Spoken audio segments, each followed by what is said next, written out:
গল্পটায় আমি এক্সাইটেড এবং চরিত্রটিতেও আমি এক্সাইটেড, বাকি আল্লাহ ভরসা।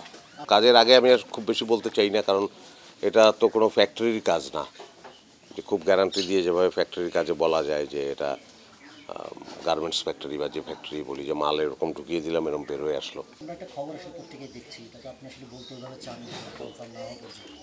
তারপরেও একটু বলবেন কিনা?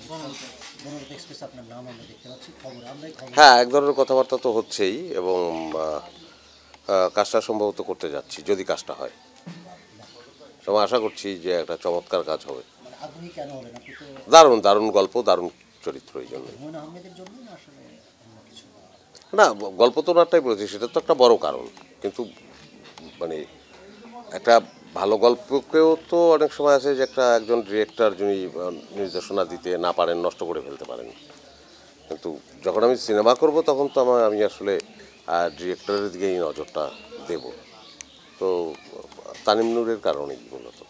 আমরা টেলিভিশনে দেখেছি যে মোশাররফ চঞ্চলের একটা দারুণ সিনেমা, এখানেও কি আমরা দর্শকরা বেশ আগ্রহ আছে এই ব্যাপারটা? কে বললো আপনাকে দর্শকের আগ্রহ আছে? ডেফিনেটলি দর্শক তো আমাদের ভালোবাসে, সেজন্য কৃতজ্ঞ আমরা দর্শকদের প্রতি।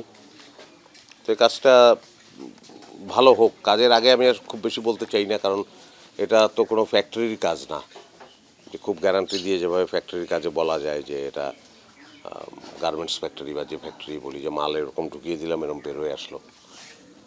এটা তো তা না। এই টোটাল খেলাটাই অনেক মনস্তাত্ত্বিক, সেটা পরিচালকের দিক থেকেও, সেটা ডিওপির দিক থেকেও, অভিনেতা অভিনেত্রীর দিক থেকে, সকল দিক থেকেই আর কি হয়ে ওঠাটা হচ্ছে জরুরি। খুব খুব আশাবাদী আমি, এতটুকুই বলতে পারি, এতটুকু পর্যন্ত বলার এখতিয়ার আমার আছে। আমি মনে করি সেটা হচ্ছে যে গল্পটায় আমি এক্সাইটেড এবং চরিত্রটিতেও আমি এক্সাইটেড, বাকি আল্লাহ ভরসা।